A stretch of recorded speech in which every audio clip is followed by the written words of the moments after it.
You know, on the day that the BBC were, well, threatened with being sued for $1 billion by the most powerful man on earth, the President of the United States, Donald J. Trump, you might have thought, just at this particular point, let's just check everything and make sure that we're not going to get a mistake or indeed ridiculed once again on the world stage.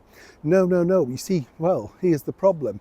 The Director General, the outgoing Director General, Tim Davie, well, basically, he was too busy telling the troops to be proud of their journalism, proud of what they're doing, and more importantly, standing up for the journalism, right? And when you think about it, this is the problem. You're then rewarding failure.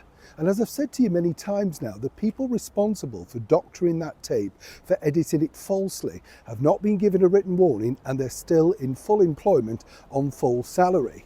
But then when the disrespect comes really very close to home, you have to wonder exactly just how broken is the BBC, particularly when it attacks a lady like this, Catherine, the Princess of Wales. As ever, let me explain. Morning, chums. Nice to see you. Thank you so much for joining me today. And a lot of you, by the way, I'm by this phone box again, and many of you commented about how run down it looks. And you're right, it does look run down, but this is Sadiq Khan's world. This is London. Make it look like Beirut, look like a war-torn city. These should be, in my opinion, painted up. You'd be amazed at how many people, tourists, get to stand near it and want to, this is the imagery that you're sending around the world. People stand there. I often get asked, will you take our picture? Which is very sweet. Obviously, the phones don't work now because there's nobody making public phone calls, are there, anymore? And when you think about it, who remembers standing outside a phone box or a phone booth waiting for somebody to hurry up? And then you saw the inevitable, didn't you? Another 10 pence in the slot. You think, no. How much more do I have to wait, Has the world changed? But yes, I agree with you. They should all be redone and, of course, given some love and attention. A little bit like this particular lady who had a terrible year, as you know, last year, a brutal year, according to her husband, Prince William, the Prince of Wales, Catherine, the Princess of Wales. She was out in force for Armistice Day and doing her very best, of course, to rally a lot of people's spirits. I love the fact that she took time out to talk to all of those veterans. And you can see that she's interested. My particular thing that I really enjoyed, though, was when she let slip about how Prince George is a huge fan of all the things from the Second World War and makes models of things like the Lancaster bomber. Yeah, and she said, well, he knows more about it than me. And I thought, well, that's kids, isn't it? They then start to tell you the history. But it's a nice little thing that gets revealed, and it just shows the warmth and the beautiful relationship that is developing, of course, that we never see, say, from certain other people. We'll leave it there.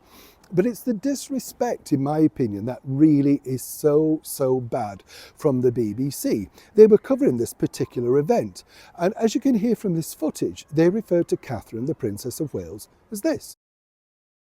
The Arboretum in Staffordshire, as we said there. Kate Middleton attending that ceremony. Let's have a listen in. And take you to the Arboretum in Staffordshire, as we said there.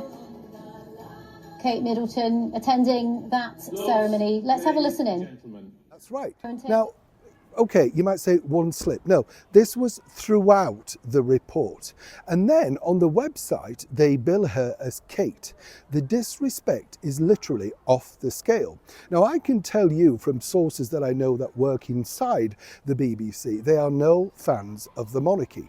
Well, given the fact that the BBC were hauled as one of the most disrespectful organisations, and I would suggest making it very, very difficult for the life of the late and beautiful Diana, Princess of Wales, with their big fake interview that many covered up over the years, you would have thought they would have tried their very best. At the time of recording this, there's still no correction, there's still no apology as to why. Now think about this also. This is very important, right, chums? This particular person will get paid around anywhere from £80,000 a year to £150,000 a year just to read the auto cue. Now, they allege to be journalists, right? And this is where this is farcical. Because if they're really journalists, you know, everybody knows the correct title. And so if I was interviewing someone and I didn't know their correct title, I would look it up, I would find out, I would ask them direct, is this the right way, you know, what should it be, etc. It's just basic journalistic standards. The BBC are no friends of the British monarchy, and whatever they want to say behind the scenes, I know this for a fact, and having a presenter on such an important occasion with the Princess of Wales out in force, doing her very best to represent this United Kingdom, how disgraceful is this particular, well, whole situation? What do you think? I'd really love to know, and as ever, please be respectful, kind, and if you can, like and share. Neil Sean in the very heart of London.